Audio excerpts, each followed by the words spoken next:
Iniciando mais um estudo sobre outra disciplina, além de microbiologia de alimentos, também estou estudando um pouco de análise físico-química, e aí a gente vai ver um pouco hoje sobre introdução à análise físico-química dos alimentos. Lembrando que eu faço esses vídeos com o propósito de estudar, eu como aluno, né, e fixar um conhecimento ali dessas aulas, né, que eu venho gravando.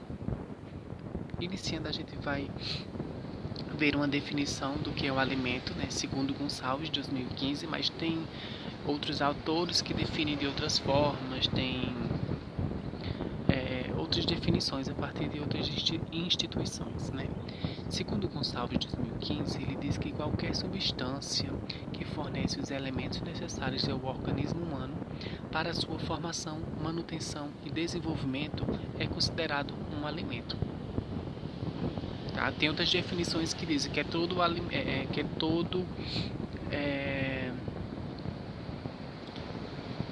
produto pastoso, líquido ou sólido, capaz de dar formação, manutenção e desenvolvimento ao ser humano. Tá? Tem outras definições próximas a isso aí na literatura.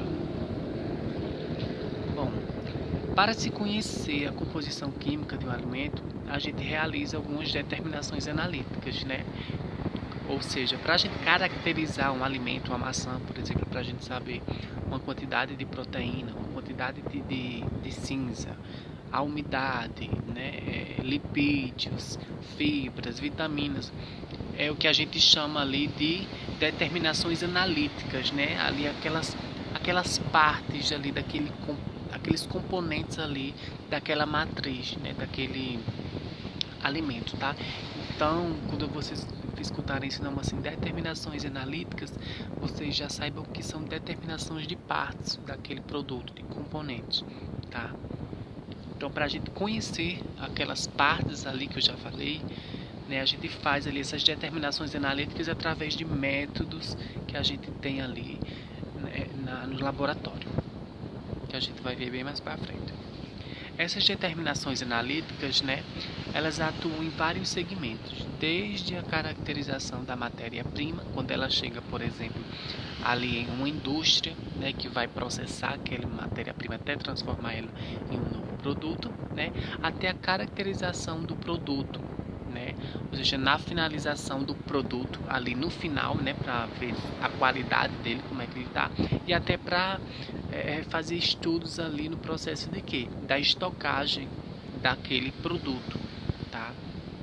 Então, como é que a gente faz essa análise, por exemplo, no controle de qualidade ali dentro da indústria? Até porque essas análises elas são aplicadas ali na matéria-prima, no processamento e no produto final. Na matéria-prima, por exemplo, a gente vai fazer uma análise quando quando a empresa ela compra essa matéria-prima de um produtor, ou até mesmo a empresa, né, ali ela vai produzir aquela fruta, por exemplo. Então, ela vai fazer análise para saber a qualidade daquela matéria-prima. Se, por exemplo, a minha indústria é de suco, eu vou valorizar, por exemplo, a qualidade. Será que ela está atendendo aos padrões normais de determinações analíticas daquele fruto, né? Então, se sim, logicamente eu vou pagar bem aquele produtor, né, que está me ofertando ali para eu produzir. No processamento ali, que é no que? Na gestão de qualidade, né, no controle da qualidade, eu vou ver o que? Por exemplo, aquela fruta que eu comprei ao meu produtor, que eu já fiz análise para saber a qualidade, agora eu vou processar ela, tá? E aí eu vou pegar aquela laranja, por exemplo, e vou, né, ver se o suco dela, porque digamos que eu engarrafo sucos de laranja, vou ver o que? A acidez e o pH, tá? Para ver se tá ali adequado. Se tiver baixo, o que é que eu vou fazer? Colocar ali um componente que vai aumentar a acidez. Se tiver alcalino, se tiver uma acidez baixa, abaixo do que já é padronizado na minha indústria, eu vou colocar o agente ali alcalino para ou para tentar subir um pouco a acidez, tá? Mais próximo do neutro. E assim ao contrário, se tiver mais alcalino, eu coloco mais ácido para chegar ali no meu padrão. Eu acho que deu para compreender, né, gente? Não sei se eu me atrapalhei. E quando a gente, no final do suco, o que é que eu vou fazer desse suco? Eu vou ver o percentual de umidade, vou ver o percentual de várias outras coisas, de lipídio, por exemplo, né? A gente sabe que lipídio ele oxida, tá? E por aí vai. Então todas essas condições, né, a partir da minha matriz, do meu produto, é que vai gerar condições para eu estocar ou armazenar esse produto em embalagens específicas, tá? É ele que vai garantir, a partir dessas análises, que vai me determinar como eu vou estocar esse alimento, né? Promover o prazo de validade dela.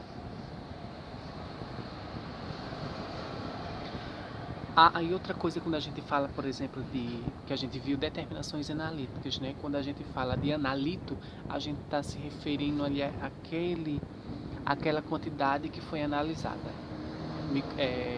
dentro do laboratório, tá? Do ponto de vista analítico, né? Da composição ali, os alimentos eles se dividem em alimentos aptos e não aptos do consumo, tá? Ou também a gente pode falar alimento inócuo, né, que é aquele que está em perfeito estado para o consumo humano. Os alimentos aptos, né, para o consumo são aqueles que atendem os padrões de identidade e qualidade pré-estabelecido, como no caso, por exemplo, ali a Anvisa que estabelece, por exemplo, tá? Nos aspectos higiênicos e sanitários e nutricionais na legislação, não contendo substâncias não autorizadas que constituam a adulteração, vendendo-se como denominação e rótulos ilegais. Então, como a gente vê, em geral, as indústrias elas têm que atender, por exemplo, legislações específicas na produção de alimentos. Quantidade X, por exemplo, de componentes analíticos já são, por exemplo, pré-estabelecidos para garantir a qualidade ali daquele produto, né, por alguns órgãos, né, federais, como é o caso da Anvisa, tá? Então tem que atender aquilo, tá? Então alimento apto. Alimentos naturais ou in natura, né, aptos para o consumo, são aqueles que exigem apenas a remoção das partes não comestíveis, realizada com perfeita higienização e conservação, tá? Não tem assim uma legislação para alimentos naturais ou in natura, tá? Então a gente apenas retira a parte não comestível e a gente come. Isso é um alimento apto, desses que são alimentos naturais ou in natura. Os alimentos não aptos, né, para o consumo são aqueles que por diferentes causas não estão dentro das especificações da lei e podem ser contaminados, alterados, falsificados e ou adulterados. A gente vai entender melhor essas nomenclaturas, esses conceitos no próximo slide. Mas é que a gente tem que entender, né, que existe essa classificação a partir do ponto de vista analítico entre alimentos aptos e alimentos não aptos. Tá? E o que define isso ali são normas, por exemplo, de legislação, né, aspectos sanitários, nutricionais. E aqui, né, dentro dos alimentos não aptos, a partir do ponto de vista analítico, a gente classifica em mais 3, que são aqueles que são alterados. Nesses alimentos que são alterados, por exemplo, são aqueles que sofrem mudanças naturais, tá? Que eles começam ali, por exemplo, a se oxidar, a proliferar micro-organismos com um certo tempo, acaba se estragando, tá? Então, naturalmente, ele começa ali a sofrer alterações naturais, é o que se chama de alteração, tá? São alimentos que passam por causas naturais de natureza física, química ou biológica, derivadas de tratamento tecnológico não adequado, tá? Por exemplo, se eu faço uma pasteurização e ela não está numa temperatura adequada, tá? Sofrem deterioração em suas características organolépticas, tá? Que no caso cor, odor, sabor, textura, aroma, etc. Em sua composição intrínseca, né, de dentro, ou seu valor nutritivo. Como exemplos de alimentos alterados, podemos citar o odor, né, o cheiro do alimento, tá? Quando ele começa a se estragar, ele começa a apresentar um cheiro ali, tá? Ruim. Adulteração. Modificações provocadas intencionalmente, né, nos alimentos capazes de afetar profundamente o valor nutritivo, adição ou subtração. Por exemplo, um leite. A composição do leite tem água, gordura, proteína, né? Carboidrato. Eu vou lá e aumento a quantidade de água. Eu mexi na composição, na quantificação sim, né? Logicamente eu adicionei mais água, tá? Mas a composição dos componentes, eu adicionei um novo? Não, eu apenas aumentei a porcentagem de água, né? Eu adulterei ali a composição dela, né? A quantificação da composição. Então foi uma adulteração proposital ali, tá? E a gente tem a falsificação, quando ocorre a constatação de indução a erros diretos ou capciosos na fase de comercialização dos alimentos. Como é que é isso?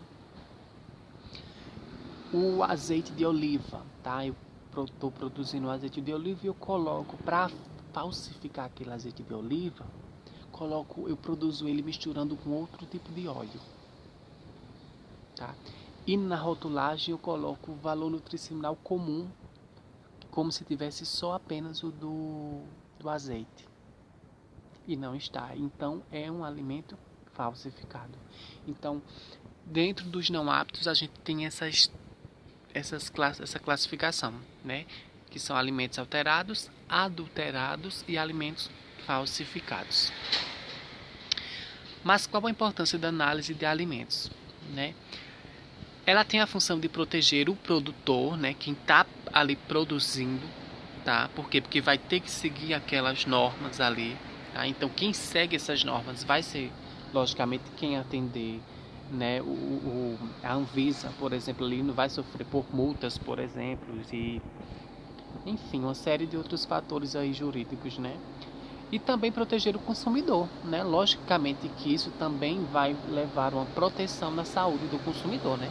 Para que você não vai querer comer um alimento ali que tenha algum micro-organismo patogênico, que nem salmonela, né? Por exemplo. Garantindo a fabricação de um alimento de excelente qualidade e oferecer um produto em condições de cumprir a finalidade de alimentar e nutrir. Lembra lá do conceito do alimento, né? Com a qualidade padrão, tá? Boa e constante desde a produção até o consumidor. Então, essa é uma das importâncias das análises de alimentos, tá? Também, a análise de alimento ela é feita para conhecer as condições do alimento, né? Para saber se o alimento está apto para o consumo, para saber se o alimento não está apto, tá? Devem ser feitas tantas vezes quanto forem necessárias para assegurar que o produto está em condições de ser consumido, tá? Tem essas três importâncias, mas também ele é importante em que? No controle de qualidade dentro da indústria, né? Para conhecer a qualidade, né? A partir da caracterização daquele produto ali, no início ali da produção na matéria-prima, tá? Dentro da área de processamento do controle de qualidade e também ali no produto finalizado ali para estocagem. Tá? Também o que? Para regulamentação desses órgãos governamentais. Como foi que eles criaram essas legislações? Fazendo essas análises físico-químicas. Então, a gente compreende ali a importância ali, né, das análises físico-químicas.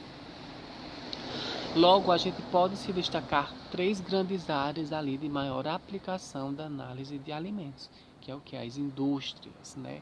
Eu expliquei bem aqui como as indústrias elas fazem o uso das análises físico-químicas, tá? No processo de recebimento da matéria-prima, no processo de produção ali, atuando no seu controle de qualidade, tá? E no produto final, né? Para quê? Para garantir o quê? Será que ele tem qualidade, esse produto nutricional? Veja, eu peguei uma matéria-prima inicial aqui com X tanto de proteína, X tanto de lipídio, né? X tanto de vitamina, processei esse produto. Ele teve as mesmas quantificações nutricionais? Houve diminuição, né? Possa ver que sim. Então ele é um produto de mais qualidade ou menos qualidade, né? A gente sabe que o mercado, por exemplo, exige não, mas está vendo muito crescimento de alimentos in natura, que tem mais vitamina, que é melhor para a saúde. E quando a gente industrializa aquele produto, ele vai perdendo algumas coisas, né? E se a produção de um novo produto que mantenha esse nível nutricional, a gente sabe que é um produto que tem a mesma qualidade do que um produto in natura, por exemplo, né? Nutricionalmente falando. As universidades e institutos de pesquisa, eles atuam com as análises físico-químicas no processo ali de desenvolver novos produtos, por exemplo, como também tem as indústrias que fazem isso. As universidades também fazem ali, por exemplo, iogurte com limão, iogurte adicionado de outras frutas, outros vegetais, por exemplo, né, que tem ações ali, por exemplo, probióticas, né? No desenvolvimento ali de novos métodos analíticos, as universidades e institutos de pesquisa atuam nisso. E os órgãos governamentais, eles utilizam essas análises físico-químicas em que aplicabilidade no processo de fiscalização e no processo ali também de desenvolver também novos produtos. Tem alguns órgãos governamentais que também fazem algumas coisas disso. Então essas três são as três grandes áreas de aplicabilidade, né, dessas análises físico-químicas: as indústrias, universidades, institutos de pesquisas e os órgãos governamentais ali, como que a Anvisa. Aplicações de análise físico-química dos alimentos. Além disso, o que a indústria tem que fazer ali?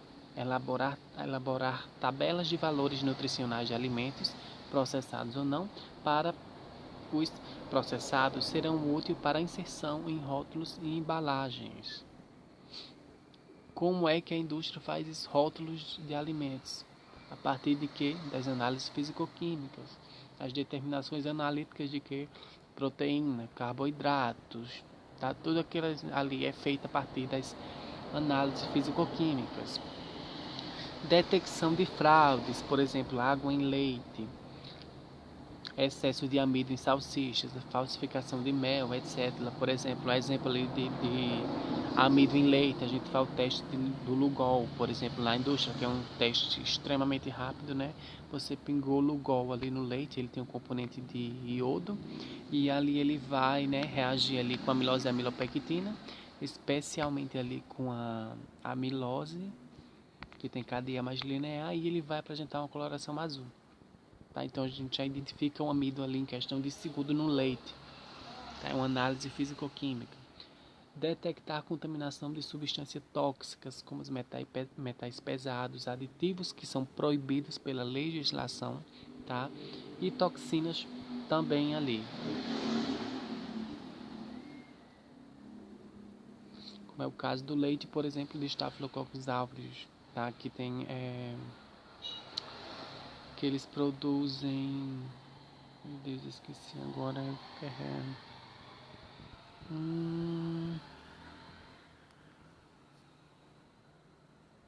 esqueci o nome agora. Eu sei que a gente coloca pinga o peróxido de hidrogênio, se borbulhar, isso, ele produz uma enzima interna que ele quebra o peróxido de hidrogênio, quebra em oxigênio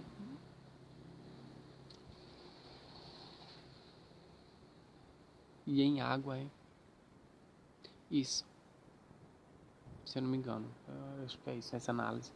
E aí, como é gás, borbulha, então rapidamente a gente vê ali que tem uma contaminação microbiológica. Tá, eu esqueci o nome desse enzima agora. Outra coisa, né, que tem aplicação na análise físico-química é fornecer subsídio à tecnologia de alimentos para desenvolvimento de novos produtos ou melhoria dos produtos já alcançados no mercado, que eu falei. Tem um iogurte normal, mas se eu produzir um iogurte probiótico, né, como é que eu comprovo isso? A partir das minhas análises físico-químicas, por exemplo. Tá? Um produto que tem um maior nível de proteína, né? Por exemplo. Dentro das aplicações, a gente também tem o quê? Que ela atua no controle de qualidade, né? No controle de fabricação e no controle da estocagem ali do alimento, né? Nesse controle de estocagem, como por exemplo, eu estou guardando sementes. Se tiver um alto teor de umidade ali, possa haver o quê? Uma proliferação de um fungo que vai acabar com tudo. Como é que eu faço esse controle? Análise físico-química de alimento, né? Análise ali de quê? De umidade, tá? Para quê? Para o que? Na estocagem ali do alimento. No controle de fabricação, na produção, dei o exemplo lá no início, que foi de quê? As análises de acidez, de pH ali no suco de laranja, por exemplo, né? Nos sucos cítricos, tá? Se início eu falei se era a fruta laranja, por exemplo, lá. Mas agora eu acho que deu para entender. Útil na caracterização de alimentos in natura, alimentos novos e desconhecidos, né? Como é que eu faço a caracterização deles? A partir das análises físico-químicas, tá? Usando lá os métodos que a gente vai ver um pouco mais para frente. As aplicações de análise físico-química de alimentos, na caracterização de alimentos, né? Na avaliação da sensibilidade ou susceptibilidade do alimento a contaminações e deterioração, tá? Ver se ele é sensível. Se ele tiver um teor de água, por exemplo, muito alto, a gente sabe que os micro-organismos, principalmente os deteriores, eles gostam de alimentos, né? Eles atuam muito mais rápido ali em alimentos que têm maior água livre neles, né? Que tem alto teor de umidade. Então, é um nutriente essencial para os micro-organismos.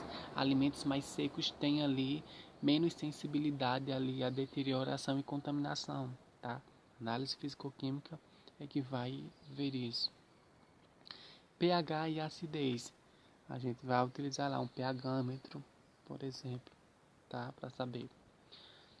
Na composição nutricional, né?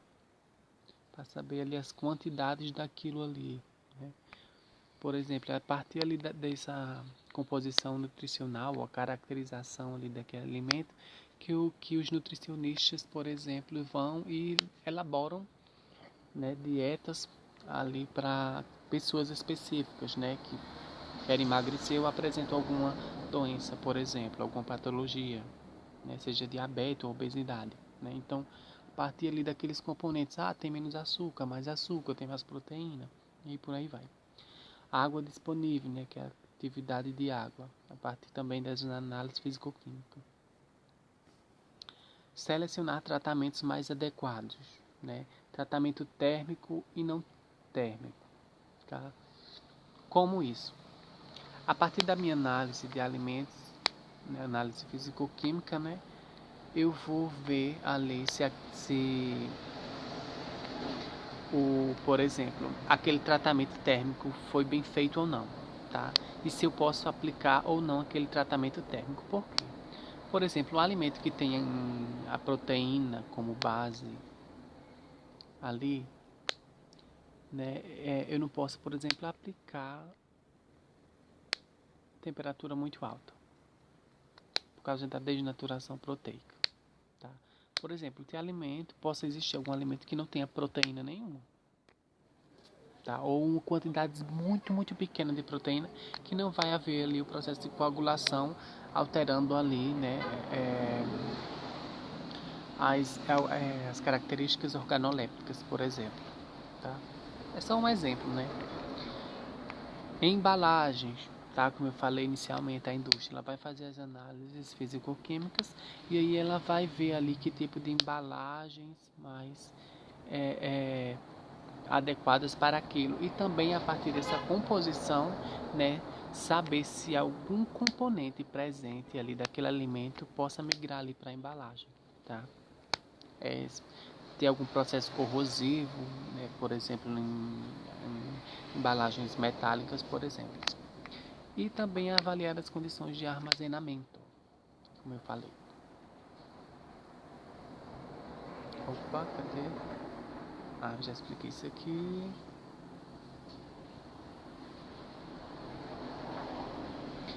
Qual o objetivo dos métodos analíticos, né? A gente viu que a determinação analítica, que é eu saber os componentes ali do alimento, né? E qual o objetivo dos métodos agora dessas composições, né? Determinar um componente ou vários componentes ali, né? Fazer a composição centesimal, tá?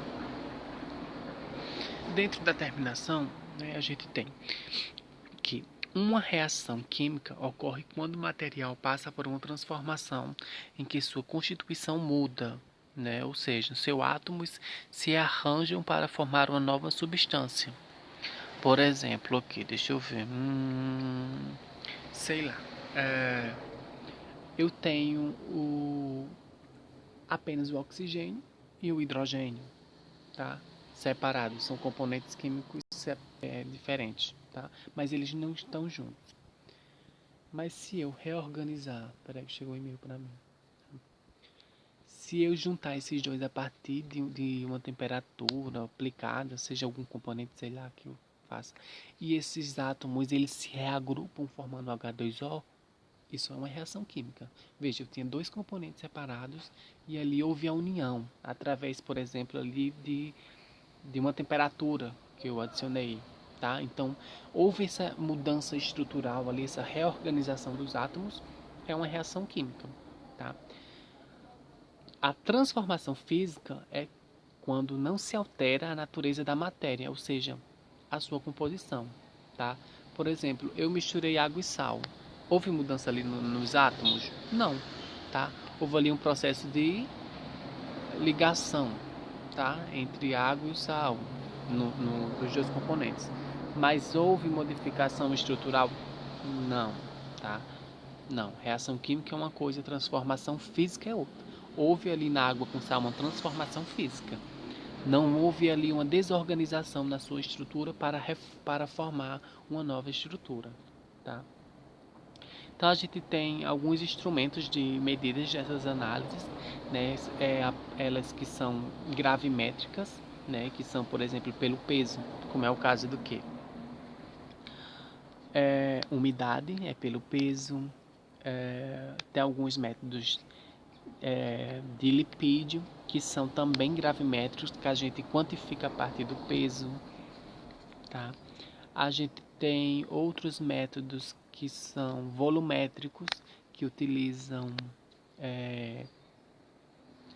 por exemplo, a titulação, no caso de proteína, de acho que é acidez, o EPH que utiliza, acho que é acidez, utilizam a titulação, tá? Então, medida de alguma propriedade física, né? A gente pode medir ali a massa, que é pelo peso, o volume, tá? Que é no caso da titulação, o potencial elétrico a partir ali de algumas análises eletroquímicas, com métodos eletroquímicos, né? Absorção de radiação. E a gente tem os resultados confiáveis. Procedimentos aplicados desde a coleta e preparo da amostra até a realização das análises sejam padronizados. E a gente tem os métodos analíticos padronizados, testados e recomendados por organismos nacionais ou internacionais, como a OAC e o PUC, o Codex Alimentários, né? E com o que é que vai me garantir ali esses resultados confiáveis, né? O que vai me dar uma confiabilidade ali da minha análise, né? 4 variáveis são bem importantes, que é o que? Sensibilidade, tá? O que é a sensibilidade? Tá? É a capacidade de medir um componente mínimo ou traços deles sem erro. Né? A sensibilidade, por exemplo, a gente tem mais em instrumentos. Tá? A gente vai ver mais para frente ali os métodos convencionais e os métodos instrumentais. Os métodos instrumentais, né, eles são mais eficazes ali na sensibilidade, que a gente sabe que tem componentes, alimentos que são bem pequenos mesmo, ali tem alguns traços apenas.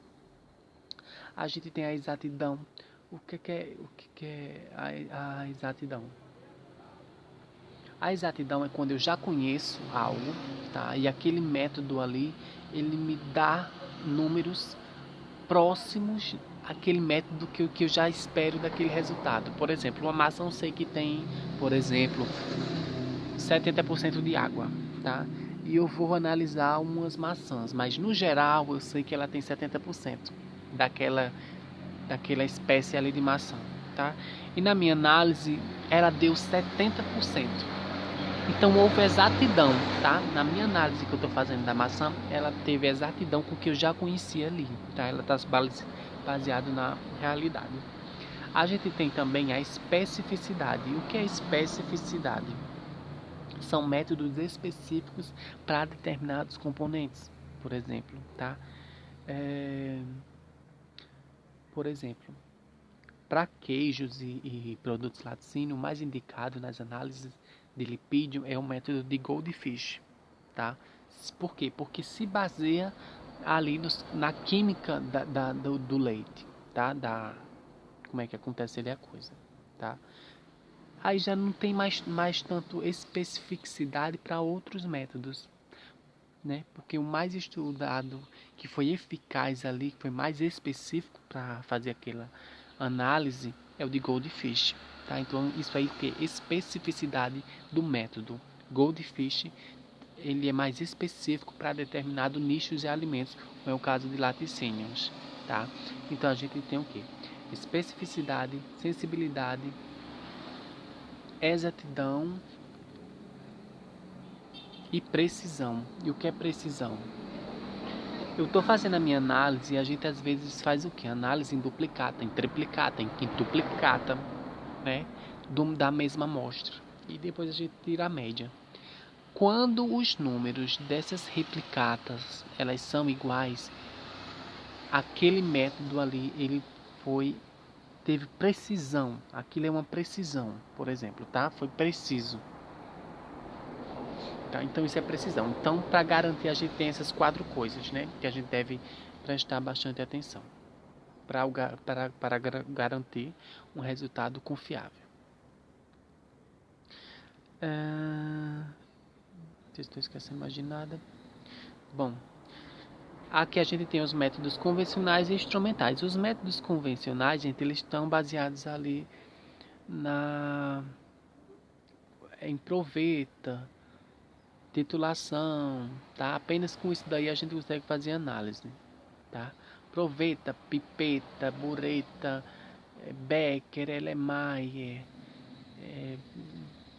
e por aí vai. Com isso a gente consegue fazer. Já os métodos instrumentais, a gente vai utilizar instrumentos, tá? Por exemplo, um colorímetro, tá?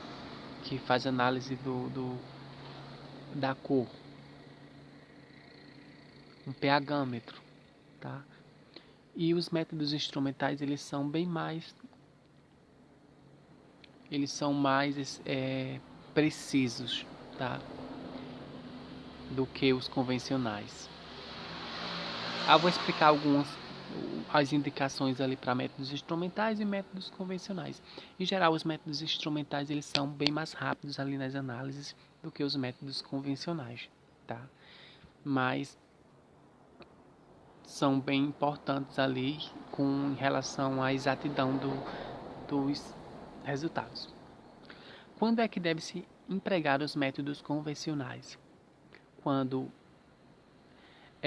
tem alto custo de equipamentos, tá, instrumentais, então a gente utiliza equipamentos convencionais, mas os instrumentais são bem mais rápidos ali no processo, tá? Aí devido ao alto custo de equipamento a gente vai fazer pelo método convencional. Não existe equipamento disponível para determinada análise, tá? Então a gente faz o método ali com vidrarias mesmo. Requer um método convencional sobre o aspecto da lei, por exemplo, tá? Exige que faça por aquele método, então tem que fazer. Em casos raros, quando estes apresentam resultados melhores que os instrumentais, tem análises que o método convencional apresentam resultados bem mais confiáveis do que métodos instrumentais, tá? Então é aí que se aplica os métodos convencionais.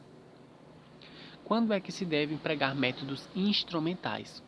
Quando a gente tem o que? Alto custo dos equipamentos. Tá? Quando às vezes os instrumentais são bem mais baratos do que os convencionais. Tá? Quando a inexistência de um equipamento para determinada análise, tá? Não há um determinado equipamento, a gente vai e faz por métodos instrumentais. Em alguns casos, os métodos convencionais podem ser mais rápidos que os instrumentais, mas em alguns casos. A escolha do método analítico, né? Como é que a gente vai fazer essa escolha do método analítico, né? A partir da quantidade relativa do componente analisado, tá? E aí a gente classifica em quê? Componentes maiores, que são mais de 1%, tá? Em relação ao peso, como por exemplo, apresentou uma quantidade de carboidrato maior do que 1%. Então a gente faz o que? Utiliza ali um método convencional, tá? Aí a gente tem o que? Nossa, fiz uma análise de alimento e aí os componentes de carboidrato deu menores do que 0,0, deu menor do que 1, por exemplo, tá? Que aí a gente classifica como menores. De 0,01 até 1% a gente classifica como componentes menores, tá? Ou, por exemplo, deu componentes micro ali de carboidrato que foi inferior a 0,01. Então, abaixo de 1% a gente indica fazer o método instrumental. Por quê? Porque a sensibilidade dele de captar esses componentes bem pequenos, seja ele micros ou até traços, né, que são BPMs, que são partes por milhão, ou BPB, que são partes por bilhão, o método instrumental é mais eficaz. Tá? Então a gente tem componentes maiores, que é mais de 1%, de 0,01 a 1, componentes menores, inferior a 0,01 micros. E a gente também tem traços que ainda é inferior a os micros.